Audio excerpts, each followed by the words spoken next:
We'll start with some basic questions. The sky is... In a world where it feels like nothing is as it seems. Blue. It's blue, of course. Oh, the sky's blue. The sky's blue. 1 + 1 is... 2. 2. 2. 2. There's at least one truth we thought was indisputable. And the Earth is... Flat. Flat. It's flat. My reality, my senses tell me that the Earth is flat and stationary. Or so I thought. But for the people attending the first Flat Earth International Conference here in Cary, North Carolina, their Earth indisputably is not round. Everybody here can agree on absolutely one thing, which is it is not a globe. For centuries, a flat Earth was accepted as certainty until science and sailboats said otherwise. One of the rules of power is you never admit that there's someone bigger than yourself. But it wasn't until 2015 when this guy, Mark Sargent, posted his flat Earth clues. Part of a series of clues that can help you get your head around both the design of the flat Earth system we live in. You're kind of the, father of this movement. Boy, how would you... Don't do that. You're the one who sort of started it all. I did not invent flat Earth. All I did was walk up to a door, point at it, say, you know what? I think there's some really interesting things on the other side of this, and check it out for yourself. If flat Earth is a university, FEA, then I would be the freshman recruiter. People have traveled from around, actually, Mark would say, across the flat world to attend. The first rule of Flat Club is you don't talk about Flat Club. Until now. I have a poem about that.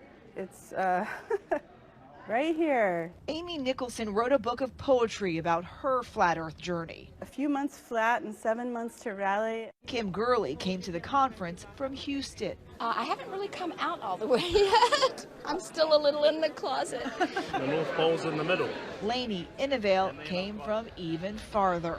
I mixed with quite a lot of flat earthers in New Zealand. You know Flat Earthers, I guarantee it. But you don't know who they are because they're afraid of talking about it. 1, 2, 3! We're not crazy! Like many modern movements, this one has grown in large part out of the internet, with rappers like Odd TV evangelizing to hundreds of thousands of subscribers. No more living on a cartoon ball. And YouTube channels like Globe Busters, encouraging skepticism about what you've been taught. For the serious students here at the conference, and this has got to a point now where it's becoming real. It all comes down to proof. When it comes to science, there's things you can test right now, right? Fire burns, water's wet, drop something, falls to the ground, that appears to be gravity. Those are things you can test, right? But the curving horizon, the sloping sea level, the spin of the Earth, unless you can see these phenomena with your own eyes, they may not be true. A lot of people are going, this is crazy, right? But think about this. For the last 20, 25 generations, this is what we've told people. Unlike what we've been told in school, some flat earthers imagine the Earth looks like a snow globe, round but not sphere. The North Pole is at the center of most flat Earth maps, with the ice of Antarctica holding everything in. So are you certain this is what the Earth looks like? Pretty sure. Almost. I mean, there are some details to be worked out, sure, but the basic concept is sound. Absolutely sound. And one thing, again, we absolutely know for a fact, this ain't it. So those iconic blue marble images seen from space, flat earthers denounce them as fakes. You start seeing words like composite or animation or something that tells you this is not an actual photograph of the Earth. Yes, question. So if you think you have questions, Feel free to line up and ask them while I'm reading the opening statement. the flat earthers have many, many more. This is what returns to Earth. Which is why I thought someone who's actually seen the Earth from space might have some answers. 1 + 1 is? 2. What color is the sky? Blue. And the Earth is? Round. Just like it is here, this model of it. Professor Mike Massimino spent more than 20 days in space and worked on the Hubble telescope. So when you looked at the planet, what did it look like? It looks round, folks. It is round. My eyewitness account, and I looked at it as much as I could. It is round. Okay, we're in the final countdown. How you doing over there? He's played himself on The Big Bang Theory, but some flat earthers actually believe astronauts are just actors, part of a huge conspiracy going back to those very first steps on the moon. It's one small step for man, one giant leap for mankind. You don't believe that they've gone to space? No, not at all. The rockets go up, sure. There's nobody in them. I hope you're ready to listen fast because I'm ready to speak fast. Rob Skiba is another one of the celebrity contrarians in the flat earth movement. His popular YouTube videos and podcasts take clues from the Bible's book of Genesis. There's no way you can get a spinning heliocentric globe out of anything in the Bible. Are you just skeptical of everything? I have become skeptical of everything, and I think rightfully so. Pretty much everyone here, though, is kind of a conspiracy theorist. I gotta say, that's a common trait, but I think there's a little bit of conspiracy theorists in all of us. I really do. This is gonna be fun. It's why many of them do their own experiments. Daryl Marble packed a level on a flight to test if the plane was flying parallel to a flat Earth. So there's going to be some sciencey people who say that is a real Bobo experiment. They have. That's a little basic. I know. It's so simple, it'll go right over your head. The credo for many of these believers, check it out for yourself. Go out and test. You just want them to ask the questions. Why do you believe what you believe? And let you go from there. Because I could tell you something, and then you just look at me and say I'm crazy. A lot of people watching this are going to be like, that man is crazy. I'm sure they probably do. And I would say, well, they're crazy for not testing what they think they believe. But in a world of disagreements large and small, for something as clear as this horizon, the interpretation could be infinite. For Nightline, I'm Eva Pilgrim in Cary, North Carolina.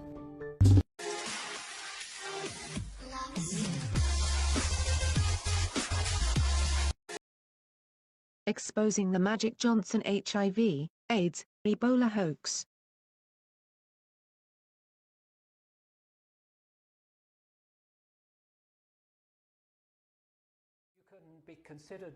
You can test HIV positive in one country and be given an AIDS diagnosis as a result of that, whereas in another country you won't test HIV positive and you won't be given an AIDS diagnosis.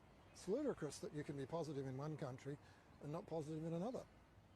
Theoretically, I could be diagnosed with AIDS in the United States, but if I take 3 steps to my right, I wouldn't be diagnosed with AIDS, or I would lose my AIDS diagnosis when I crossed the border. In 1992, I was encouraged by a doctor to take what's called an HIV test as a matter of social responsibility, and I was shocked and devastated and horrified when the results came back positive. Mattered. None of them. And I was getting really free. Magic Johnson lies about HIV on a daily basis.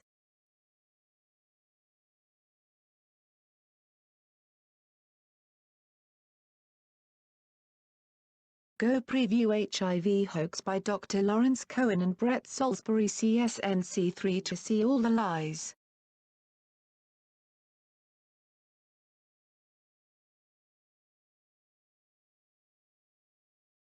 Exposing the Magic Johnson HIV, AIDS, Ebola hoax.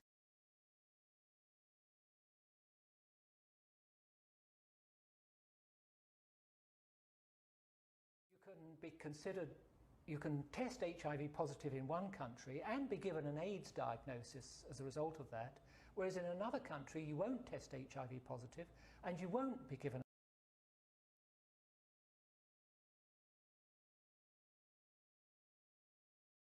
is about the Orion test flight liftoff to splashdown, and they basically talk about what needs to be done in order for this project to take place.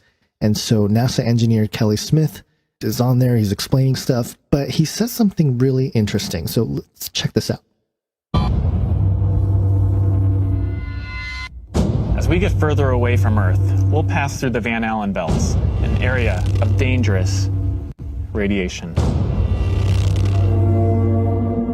Radiation like this could harm the guidance systems, onboard computers, or other electronics on Orion. Naturally, we have to pass through this danger zone twice, once up and once back.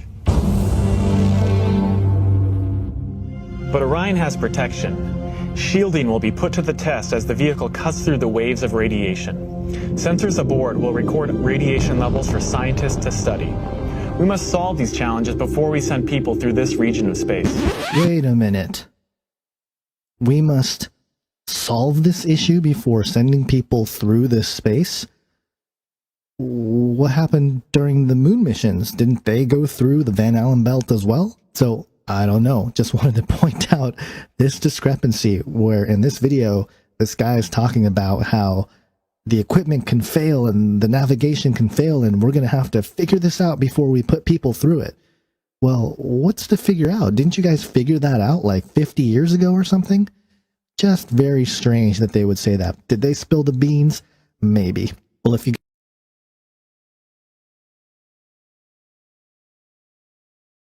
two special guests from International Space Station, Terry Virts, the current ISS commander, and Samantha Cristoforetti, the first Italian female astronaut in space.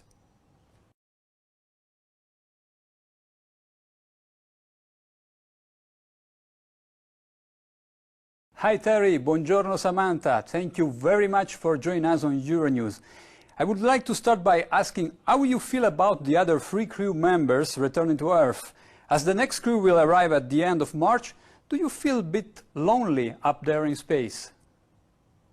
You know, it was sad seeing.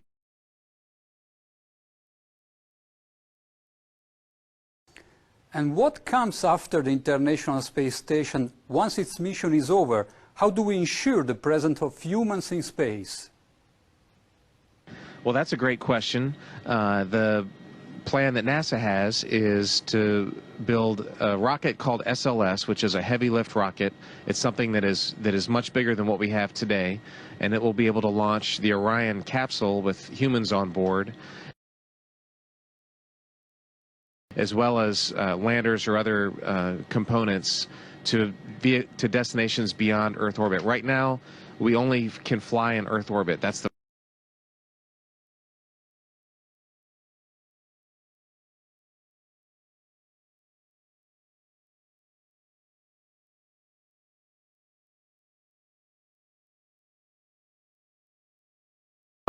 we only can fly in Earth orbit. That's the farthest that we can go. And this new system that we're building is going to allow us to go beyond and hopefully take humans into the solar system to explore. So the moon, Mars, asteroids, there's a lot of destinations that we could go to. And we're building these building block components in order to allow us to do that eventually.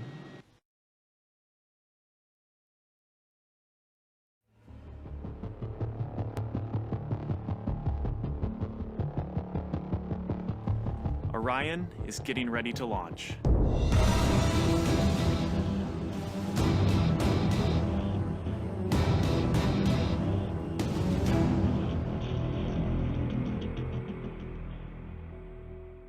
My name is Kelly Smith, and I work on navigation and guidance for Orion.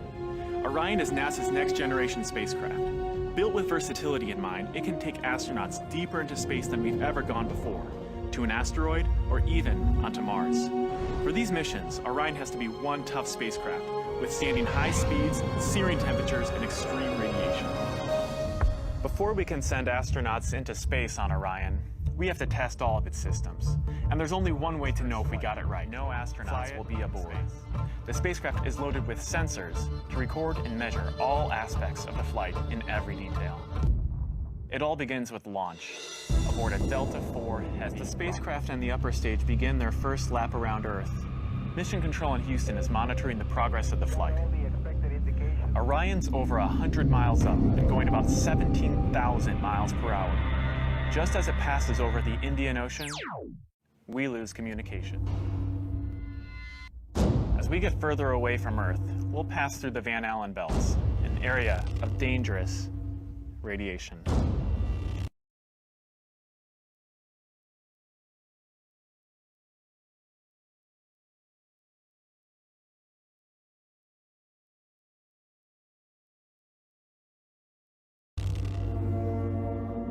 Radiation like this could harm the guidance systems, onboard computers, or other electronics on Orion. Naturally, we have to pass through this danger zone twice, once up once back.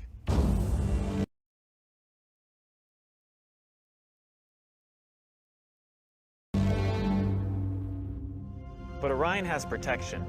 Shielding will be put to the test as the vehicle cuts through the waves of radiation.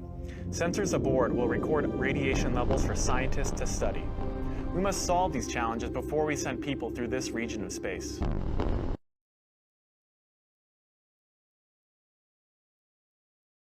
It's great to be a part of this first space flight for Orion, and we're looking forward to beginning a new chapter in human space exploration.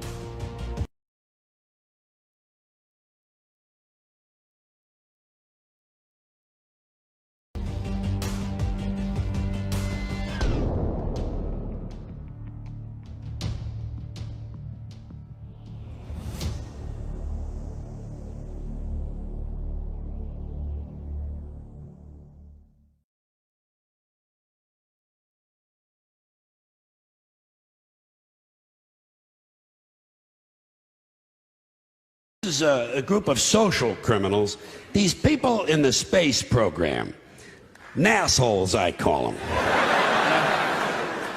In case you haven't heard, the latest disaster for the rest of the universe is that the United States is going to go to Mars. Okay? Oh, yeah. We're going to go to Mars. And then, of course, we're going to colonize.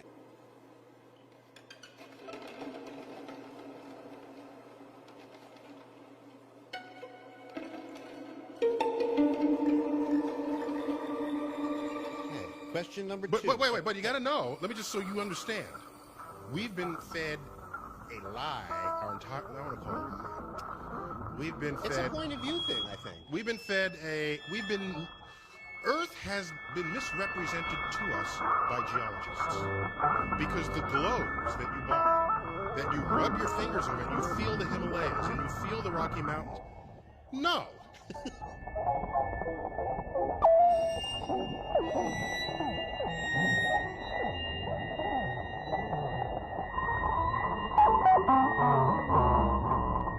And what you're seeing here is a mirage. We typically would not be able to see this from the Lake Michigan shore. We talked about this last night. Conditions are right on the lake, but we're actually seeing a mirage.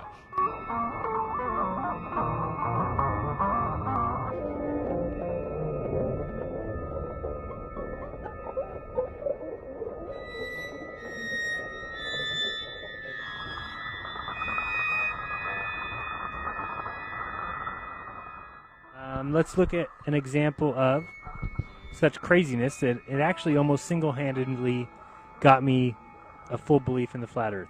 And that is between California and Hawaii, 2,468 miles. Take that number times 2468, 8 times 2468 times 2468, and you get some incredible amount of inches. I think it's like 50 million. Divide that by 12 and you get 4 million. And then you can take that 4 million and divide that by 5280 to go from feet to miles. And your answer is 769 miles of curvature. Look it up. Again, don't ever believe me. Don't think I'm telling you to believe me. I'm not trying to fool anyone. That is the answer. So, knowing that, imagine a few things for me. For instance, the ISS flies about between 150 and 250 miles in space, supposedly. Now, how would there be a 769-mile-high hump in between California and Hawaii? Well, believe it or not, wake up, knock, knock, McFly. Anyone there? If you believe in the globe, then you believe there is a hump of water that is 100 times higher than any plane flies in between California and Hawaii that cannot be measured, that you call science. Cannot be measured or tested, you call it science. Scientific method, yet you don't use the scientific method. It just makes no sense. 35 seconds, 135,000 feet into the flight. Looking for an 87-second burn. Uh-oh, uh-oh, uh-oh. He's in a roll, it appears, at this point.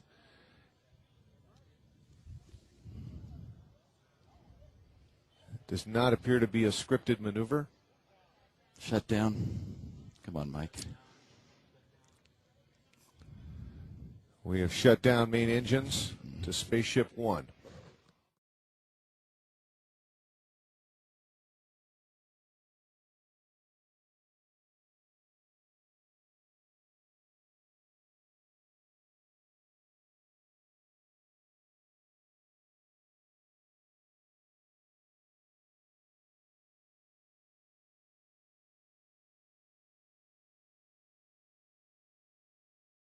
The horizon line is flat, which is impossible if the Earth is a convex ball.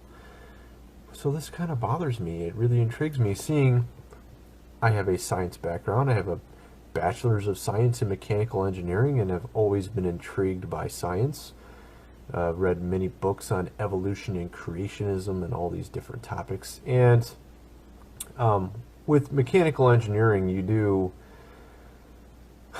a lot of math, and you do a lot more than that. You do vibration, statics, dynamics, thermodynamics, all manner of different types of analysis with physics, and they're just highly detailed analysis in various realms of physics, where you take friction into account, or vibration, or all these different things, and you end up with formulas this long, literally, with 20 variables, and then you end up doing 20-page calculations.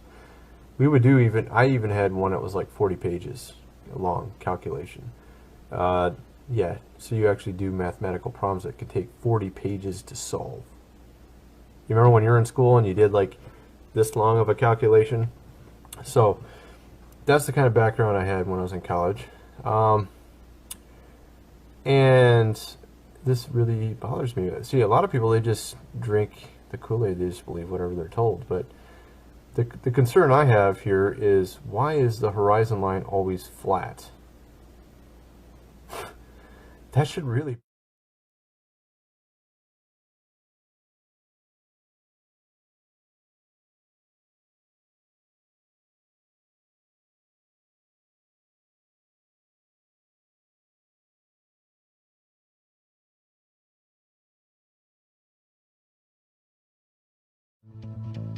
Galileo is probably rolling in his grave. A Saudi cleric said our planet doesn't revolve around the sun.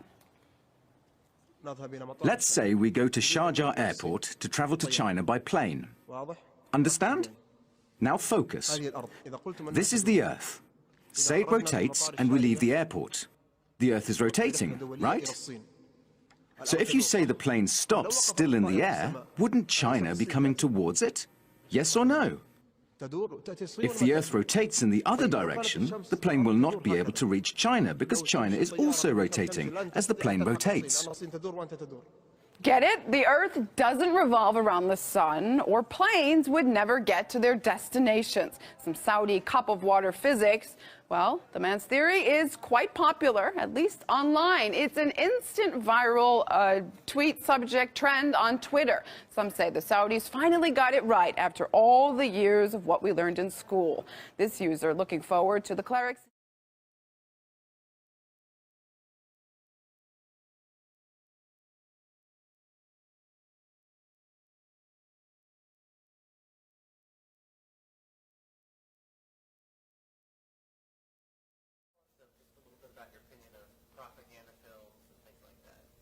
Well, since the government, our corrupt government, essentially controls the media, it's no problem for them to produce propaganda films. For example, for many years, John Wayne was presented as a hero, as a CB, as a Marine, as an Air Force pilot, or whatever, and he made war seem glamorous and dramatic and something that should occupy a young man's time. I have a Vietnam veteran who said, John Wayne conned me into killing 500 people in Vietnam. So what we're confronted with is a propaganda machine beyond comprehension and well-funded. During World War I, they produced films showing German soldiers spearing Belgian babies. And I might point out that National Geographic magazine picked this up and actually had presentations on the subject.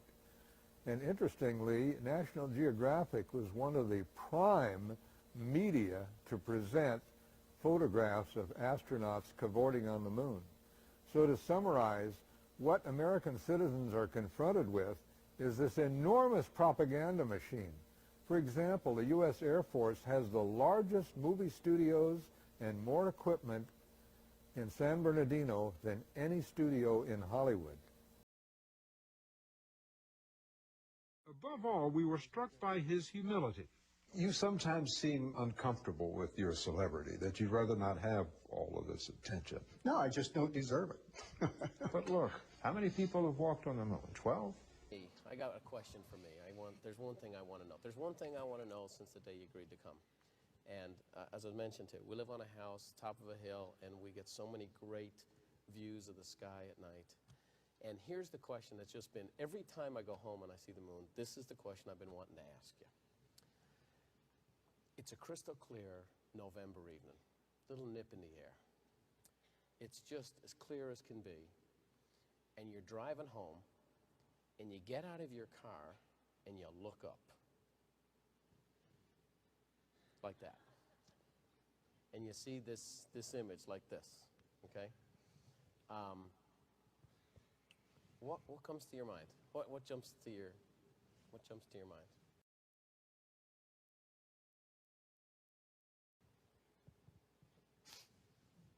Girls.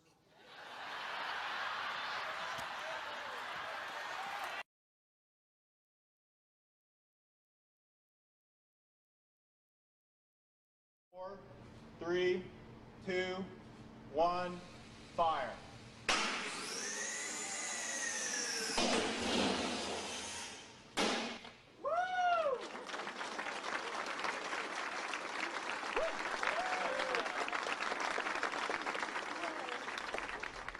So, big fanfare, but what actually happened in that test? We saw something kind of lowered to the ground.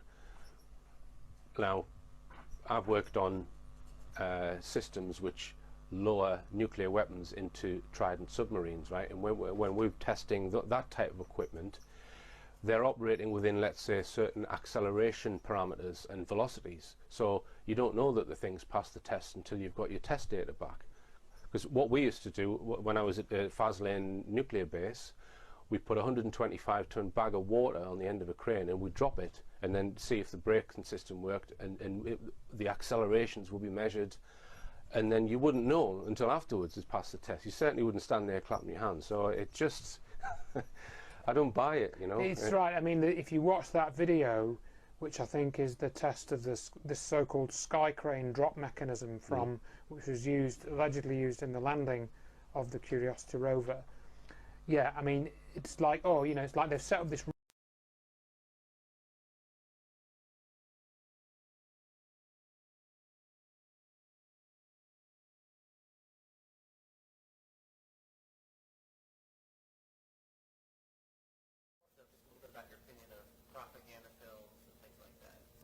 Well, since the government, our corrupt government,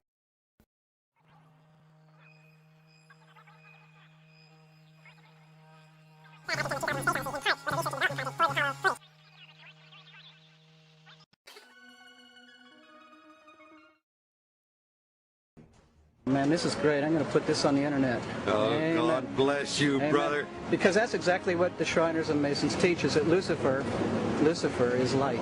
No. And you're What about confirming those hospitals? You know what, sir?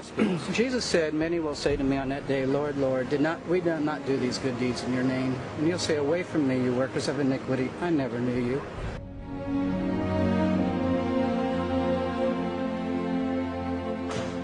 Actually, No, I really am.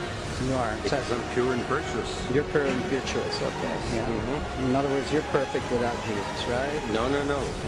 Okay, tell me about Jesus. Who is Jesus? Well, he's my leader. Is he the Son of God? Yes, he is. Is he the only worshipful master? Yes. Have you ever been called worshipful master? No, because I've just been too busy. I've been working. Been working to help people. What kind of work? Okay. Get out of here. See, this is what a Mason confesses, is that Lucifer is light. No. Isn't that one of your biggest complaints about God? Yeah.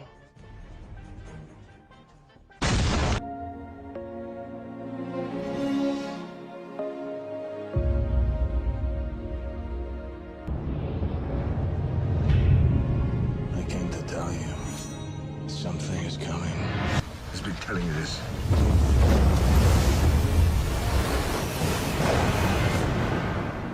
God. I'm not sure, but it seems that we may be in a little bit of a pickle, Dick. Aristotle figured out the world was round 2,000 years ago. This is 1492, the year they invented the globe.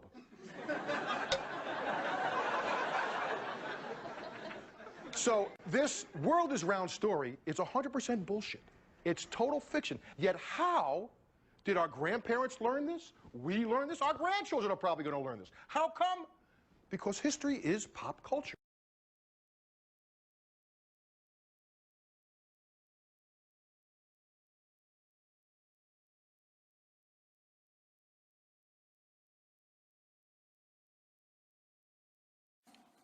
This is going to get heavier and darker for a little bit until it gets better. Just bear with me. And, you know, I don't know if you know who this is. Liechtenstein is a big banking empire.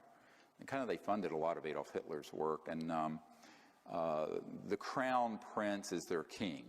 Now this is connecting a dot that all of you better listen to very carefully. It's the last thing you learn today. And that is that there is an overarching agenda that was hatched in the 50s. Remember that psychological warfare document and its value? That was hatched in between 53 and 56 to create the specter of a threat from outer space that does not exist. Werner von Braun stated on his deathbed, and we have the testimony of his assistant, that he said, they will first have the Cold War, then we decided there would be nations of concern, then global terrorism. We have this testimony from before 9/11. Then that would be followed by threats from outer space. They'll start talking about asteroids and things of this sort, but the ultimate one they're going to play is the alien threat, and it's all a lie, and it's all a hoax. But in order for the lie to work, they have had to create a body of disinformation, false information. And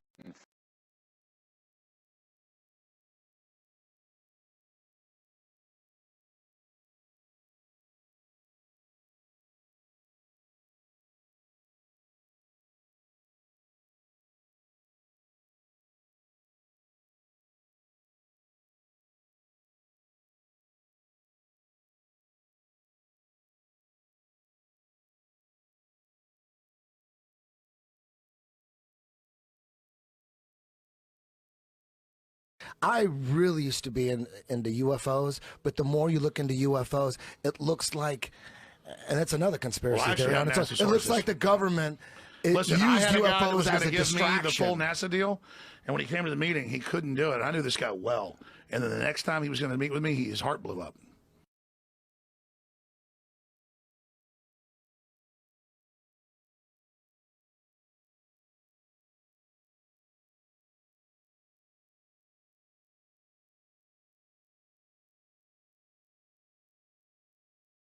Let's give some people with their habitation. We can keep track. If there's something very important to be developed from the moon, I'm not sure what it is right now. Of course you don't. I sure think you should identify what it is. For Eddie, you want the truth? I'll give you the truth. No, I want to hear what he says. You want to hear about Buzz Alex, Aldrin? I want to hear, but I want to Yes. hear what he says first. Let's hear what he says. Yes. Go ahead. Hold it. Go ahead, Jamie. America to make such gross expenditures again for human habitation on the moon. We can help. We can join with. Together, we can explore the moon and develop the moon. And steal tax We should money. go We could do it boldly together. where man has not gone before. Is this where he talks about the Fly by the obelisk? No, it's on my visit show. This is asteroids, C-SPAN. visit the Yeah, moon we need to of go Mars. to. There's a monolith there, a very unusual structure on this little potato-shaped object. We need $4 billion that goes to around go Mars get it. once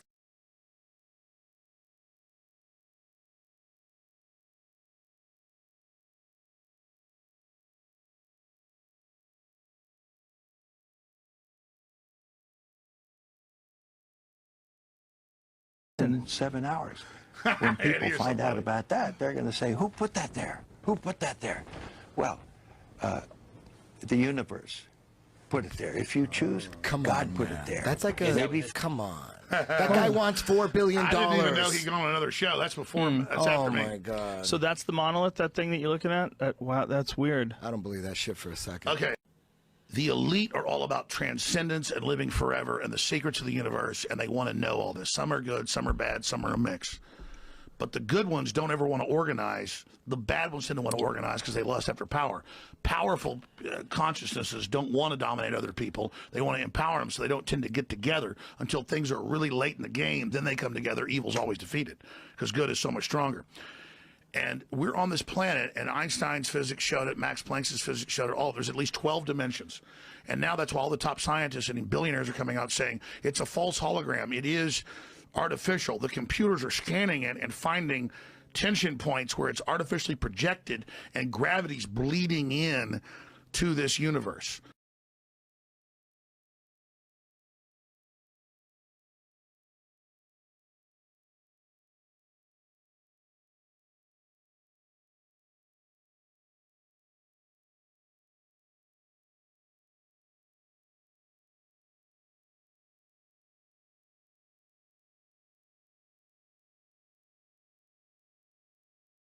That's what they call dark matter. So we're like a thought or a dream that's a wisp in some computer program, some God's mind, whatever. They're proving it all. It's all coming out.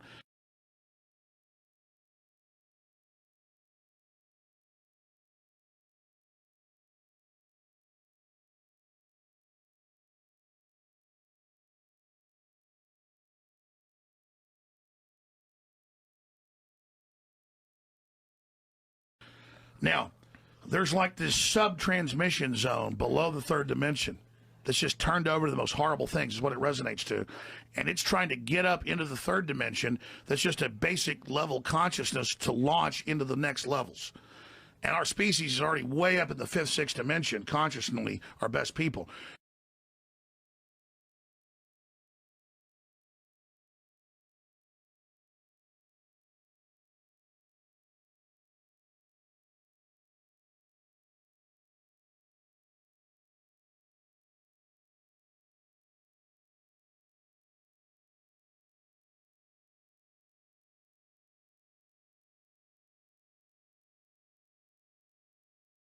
But there's this big war trying to, like, basically destroy humanity because humanity has free will, and there's a decision to which level we want to go to. We have free will, so evil's allowed to come and contend, not just good.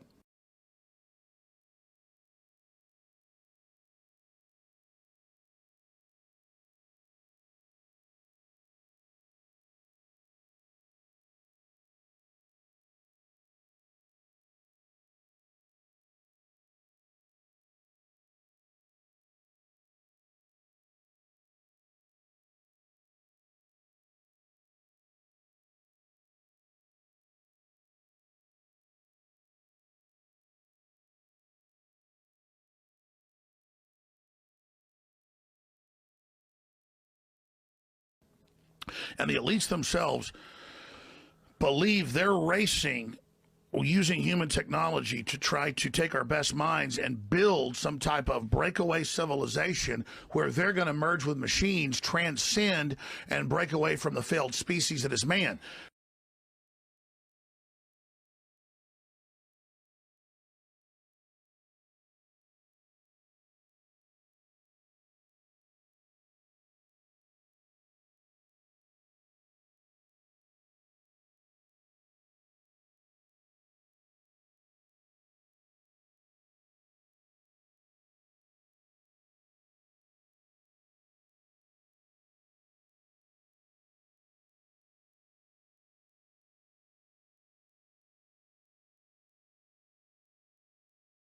Projects that we know are in development for military use and should hit the battlefield in the coming years include the Knife Fish, an underwater mine-sweeping robot that will replace the Navy's trained dolphins and sea lions in 2017. Which is kind of like a false transmission because they're thinking what they are is ugly and bad, projecting it onto themselves instead of believing, no, it's a human test about building us up.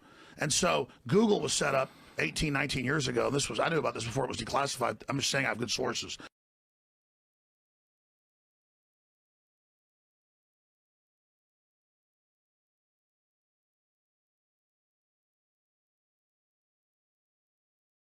That they wanted to build a giant artificial system, and Google believes that the first artificial intelligence will be a supercomputer based on the neuron activities of the hive mind of humanity, with billions of people wired into it with the Internet of Things. And so all of our thoughts go into it, and we're actually building a computer that has real neurons in real time, that's also psychically connected to us, that are organic creatures, so that they will have current prediction powers, future prediction powers, a true crystal ball.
But the big secret is, once you have a crystal ball and know the future, you can add stimuli beforehand and make decisions that control the future. And so then it's the end of consciousness and free will for individuals, as we know, and a true 2.0 in a very bad way, hive mind consciousness with an AI jacked into everyone, knowing our hopes and dreams, delivering it to us, not in some PKD wirehead system where we plug in and give up on consciousness because of unlimited pleasure, but because we were already wired in and absorbed before we knew it, by giving over our consciousness to this system by our daily decisions that it was able to manipulate and control into a larger system. As soldiers from the world's richest countries will soon rarely come face to face with their enemies. This is a profile of the robotic takeover of the world's militaries. The robotics industry is projected to hit $7.5 billion by 2018, but it's not just governments doing the investing. Google has begun buying up robotics companies, positioning itself to dominate the commercial market, estimated to be worth around $37 billion by 2018. Tiny surveillance drones the size of small birds or insects. Boston Dynamics humanoid robots will be used for search and rescue, and their big dog robotic pack mule will accompany soldiers into terrain that's too difficult for conventional vehicles. There's now a human counterstrike taking place to shut this off before it gets fully into place, and to block these systems, and to try to have an actual debate about where humanity goes, and cut off the pedophiles and psychic vampires that are in control of this AI system before humanity's destroyed. Wait.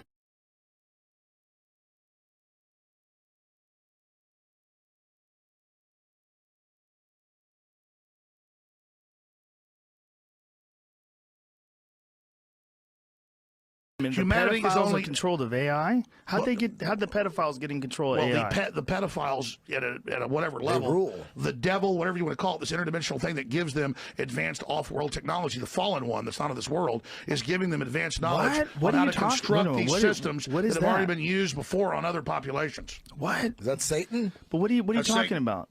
That's Satan. But explain that. You're saying Satan something becomes insane. something that the stupid preacher tells you about, who's totally controlled, or something you read about on in the news or TV. Right. But this is an interdimensional force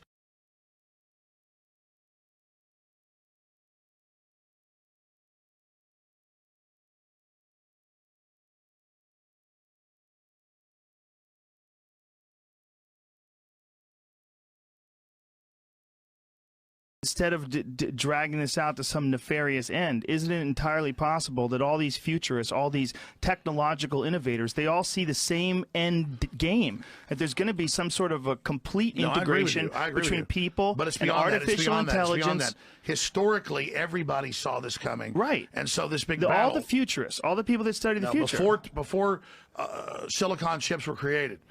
The point Marshall McLuhan, I think it was in the 1970s, said that human beings are the sex organs of the machine world.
Pure science. No, there was a Twilight Zone episode like this in which scientists fake an alien threat in order to achieve world peace. Well, this time we don't need it. We need it in order to get some fiscal state.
You know, sometimes I look around and I just wonder, what's gonna happen to all these people? All these lost souls who... Negro, please.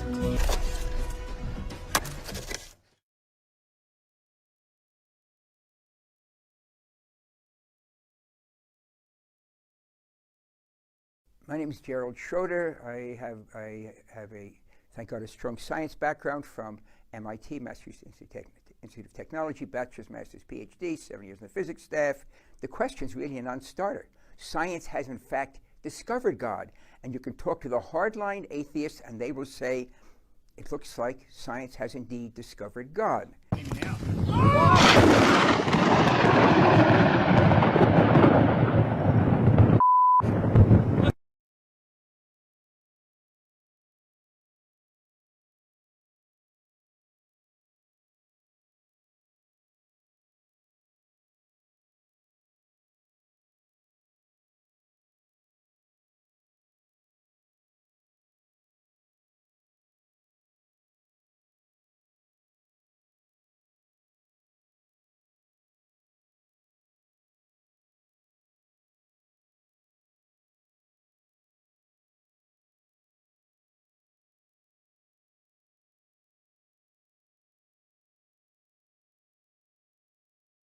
And one of the questions that I'm asked as a scientist is, how can a scientist really believe that there's something what we refer to usually as God?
Now the inverse of this, and that's when it becomes induction, is if I know that Socrates is human, what else do I need to know in order to be able to infer that he's mortal?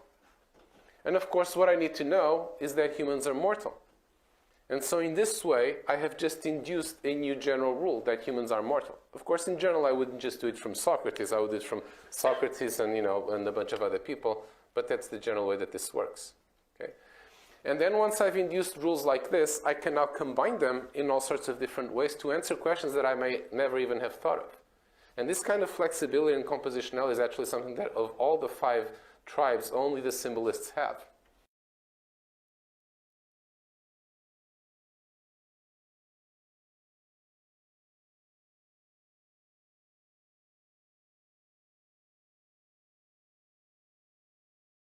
How the real world works, right?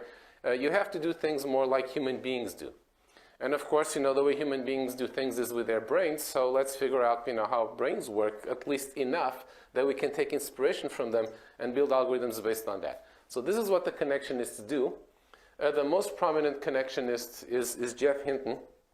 He actually started out as a psychologist 40 years ago, and now he's really more of a computer scientist.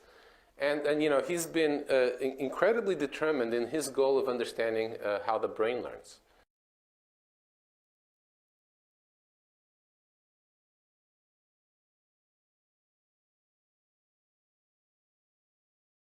In fact, he tells this story that one day he came home from work very excited, saying, "Yay, I've done it. I figured out how the brain works."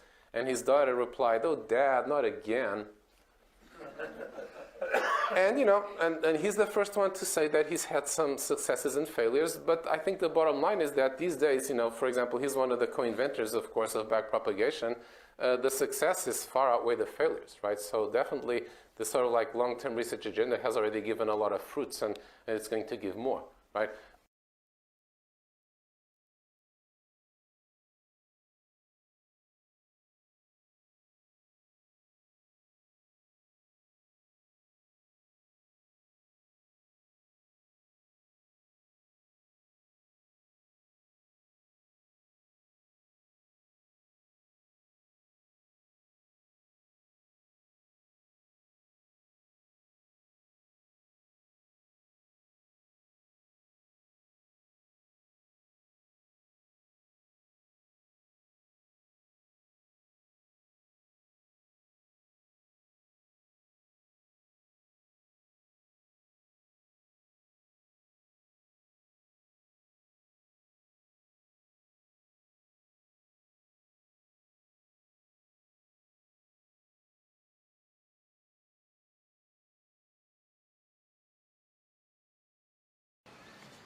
If I were teaching that at Tech, I might have, a person could lose tenure saying that there was a creation of the universe. It sounds like it's Bible. Because less than 50 years ago, the overwhelming scientific opinion was the universe is eternal.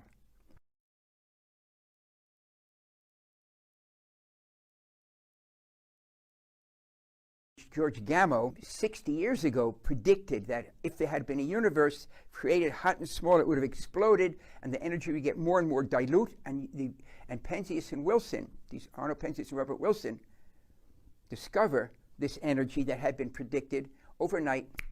The Bible got it right. There was a beginning to the universe.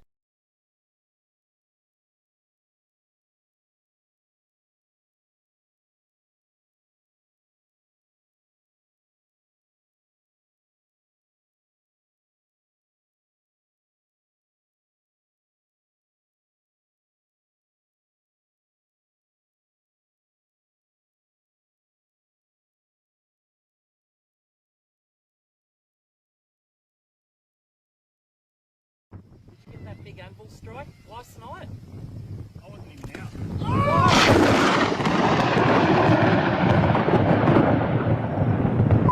Black vacuums are empty space, and space is something.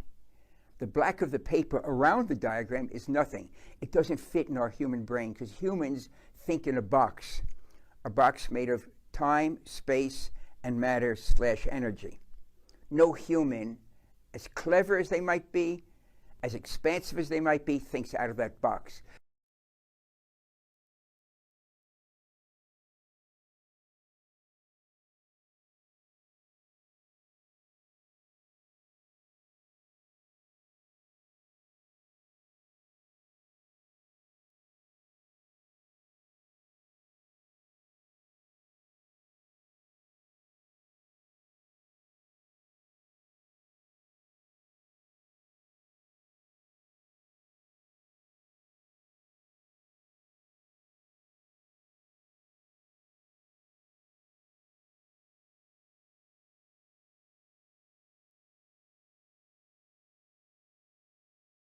So when we say outside that diagram is nothing, we can use the words, but we can't conceive of nothing. It doesn't fit in the human brain. How are we going to have this idea, is there a God or not? Notice that the creation force isn't a three-letter word, G-O-D. If you look at the words carefully, it's a quantum fluctuations. That understanding was first brought down by Ed Tryon, brilliant human being, in the journal Nature almost 40 years ago.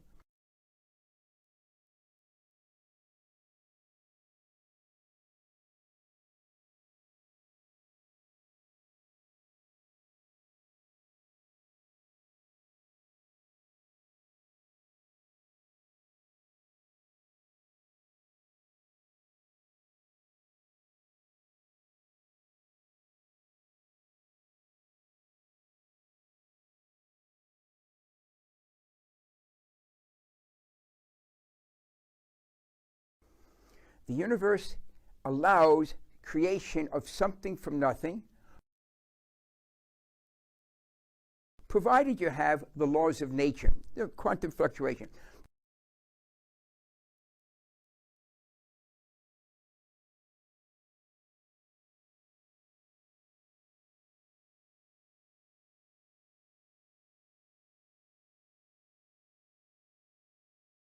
Tryon realized, and he published in the journal Nature, one of the two leading peer-reviewed journals in the world, that you can create something from absolute nothing, provided you've got the laws of nature, quantum physics and the laws of relativity. In other words,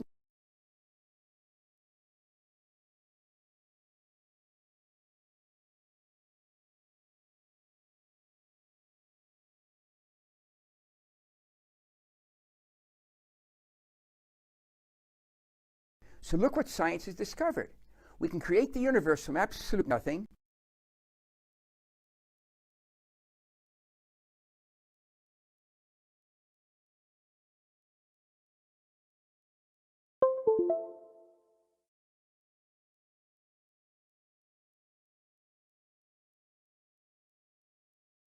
Now, the laws of nature, the forces of nature aren't physical, they act on the physical.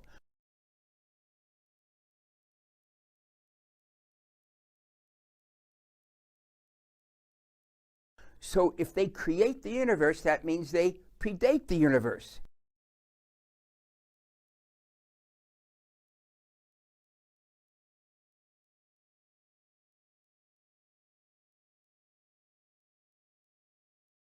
So now we have a set of forces, we call them the laws of nature, that are not physical, that are able to act on the physical. They create the physical from absolute nothing.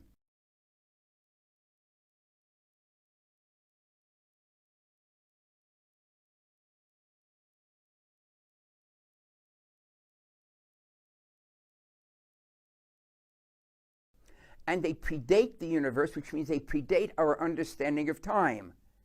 Put that together, and it sounds very familiar. If you haven't noticed it, that's the biblical definition of God.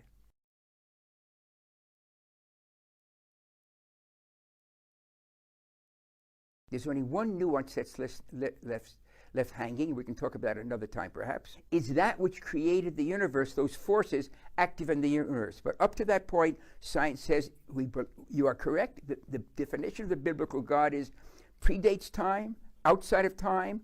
God is not a physical being, is a force, and it creates the universe.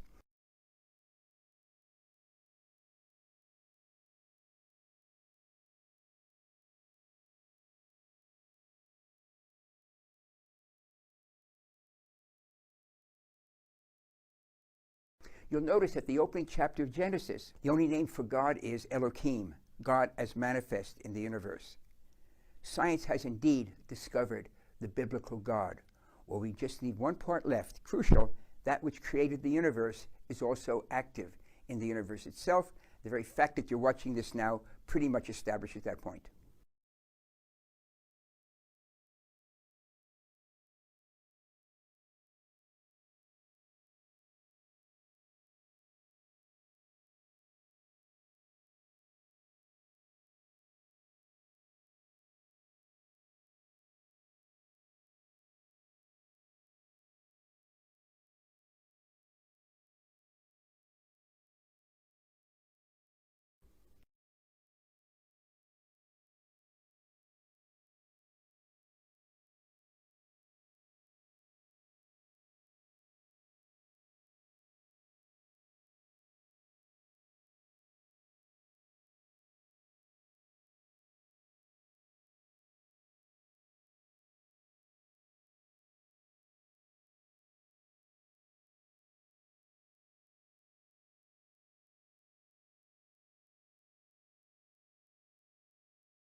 Ooh, ooh, ooh, ooh. I just wig on to tell that to me.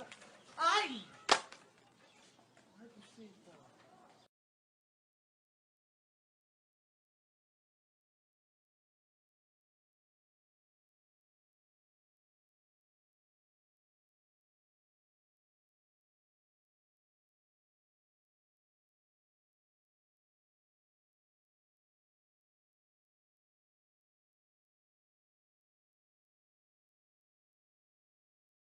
In the arcs, there's no fusion in the sun. They don't know how the sun works. Why do you? What's special? How does the sun make light? It's a transformer. Transforms from some other dimension. It's not burning anything. It doesn't have to. It's a converter. Of what? I don't know. Nobody knows. But that's what it does. That's the only thing it can do, because that's how everything works. Transforming from another dimension. Yeah, you could say it's taking energy from another dimension, counter space.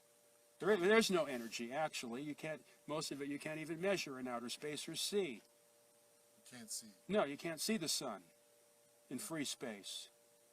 So the sun is not visible in outer space. Not in free space. It's only invisible when gross matter becomes involved, like the Earth's atmosphere and envelope and the surface of the moon or whatever. That makes the light. Otherwise, there is no light. You can see the moon, you can see the Earth, but you can't see the sun or you can't see the stars. But you can see the planets and the satellite. Right. You can see material objects, but you cannot see the sources of light. There is no light until there's a material object. To reflect off. So that means there's no time delay. So the whole time delay thing is meaningless. doesn't take light years. There are no light years because there's no light. So that means that the light you see from the distant stars isn't 4 million years old. It could be only minutes old. It could be instantaneous. All the theories collapse when you can't see the stars in outer space. This is 1492, the year they invented the globe.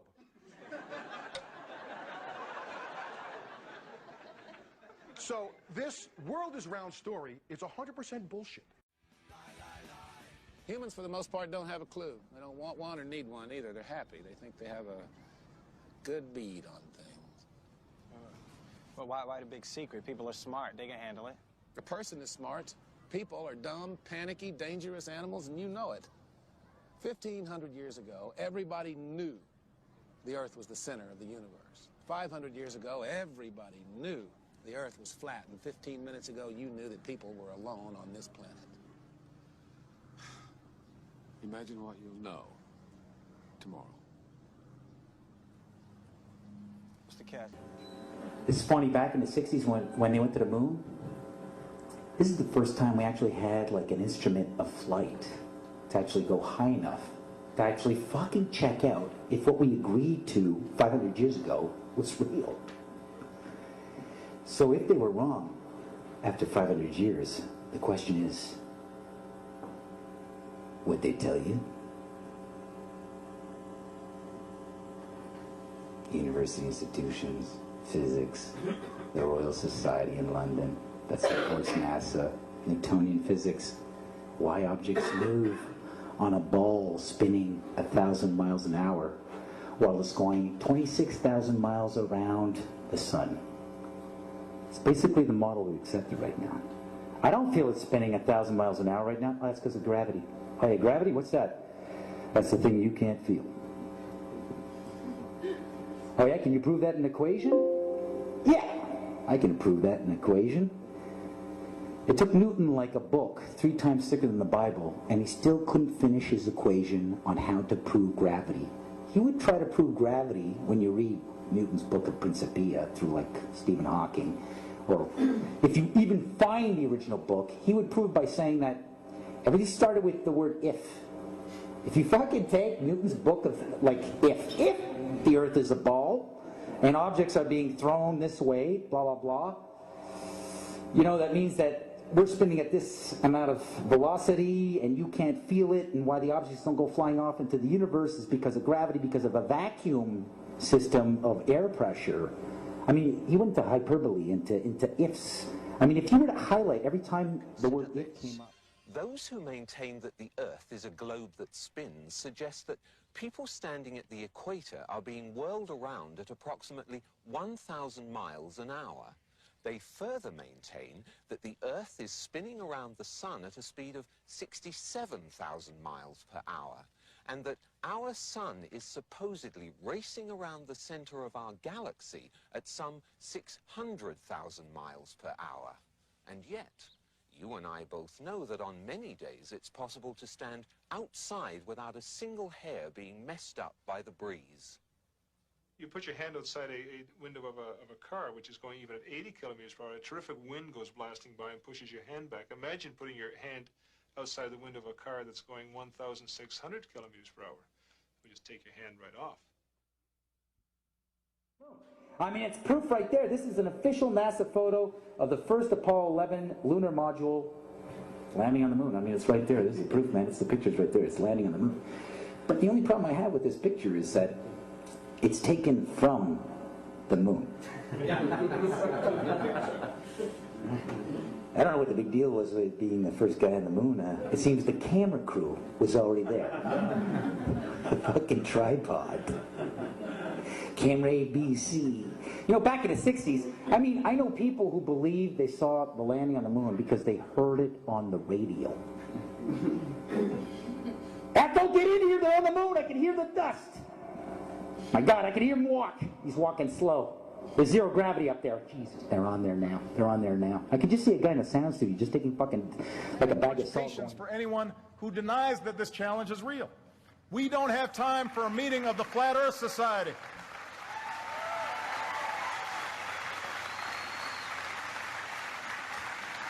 Amazing monumental sort of feat of space exploration. This is the Galileo satellite. Full authentic NASA imagery of the Galileo satellite. Must have cost like $1 trillion for this fucking operation. Very expensive. This is the Galileo satellite. They never knew it would go that far and reach Jupiter. You know, they didn't know. It's the first time anything goes that far. It managed to get there.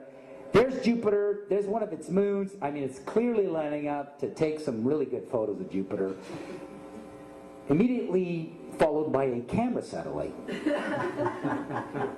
Perfectly composing the whole shot out in outer space. Amazing, eh? What the cameras can do when they fly. It's into outer space, a place we've never been to. That's amazing. Look at that. That's perfect. That's like the photo of the year, if you ask me. For a fucking satellite to be able to like... Messages of Scripture should guide our public policy. Should we go with Leviticus, which suggests slavery is okay? Or we could go with Deuteronomy, which suggests stoning your child if he strays from the faith? Or should we just stick to the Sermon on the Mount, a passage that is so radical that it's doubtful that our own Defense Department would survive its application? Folks haven't been reading their Bible. Senator Obama, after you so argument for all practical purposes came to an end when the Church of England was established by law during the 16th century. They rejected many laws of the ancient Catholic Church, and to appear forward-thinking, they embraced many radical scientific notions prevalent at the time, including Copernicus' round Earth theory. With this endorsement, the theory found its way into the schools, which were then largely controlled by the Church. It has remained there to this day, and many children have accepted it without question. Andrea Barnes was not one of those children. Born into an Ontario farming family in 1898, Andrea was a bright child who spent much of her time learning about the world around her. She was inquisitive and precocious, and much to her teacher's dismay, she fervently believed the global Earth concept was nonsensical and easily refuted. Many scientists agree with her and are amassing evidence to carry on her work. There's all kinds of proofs right around you that show that the Earth is flat. A very simple one to think of is that we use plumb bobs to build buildings. In other words, to get the wall of a building going straight down, you'll take a string with a heavy weight hanging from it, and you make the building follow that string. That plumb bob will point to the center of a round Earth. That means that if you imagine that this was the correct Earth, you can imagine a plumb bob held here would point in that direction, and a plumb bob held here would point in that direction. That means the buildings would be bigger on the top than at the bottom. It would also mean that boats would constantly be sailing downhill. And invariably, in any discussion about the shape of the Earth, the first argument used in support of its rotundity is that as ships sail out to sea, the tops of their masts are visible longer than the hull. The fact is, of course, that the light rays from the lower part of the ship are no longer reaching the shore. When we consider that so eminent an authority as Einstein postulated and indeed proved, that light rays bend perceptibly in gravitational fields, it should not be surprising that the light rays from the lower parts of the ship do not succeed in reaching the shore, are incapable of entering the eye of an observer, and so the particular part of the ship from which those light rays come is not seen. Perhaps the most significant experiments were those carried out on a canal known as the Old Bedford Level. Located in Cambridgeshire, England, the canal is perfectly straight over an uninterrupted 6-mile stretch. While there, Parallax conducted many experiments, all towards one conclusion: to prove that the surface of the water in the canal was indeed perfectly flat. In one experiment, a boat carrying a flag rowed from one bridge to another 6 miles away. An observer with a telescope placed 8 inches above the surface of the water found that the flag and the boat were distinctly visible throughout the entire distance. If the Earth is a sphere with a circumference of 25,000 miles, then over a distance of 6 miles, the second bridge should mathematically be 16 feet below the observer's eye line.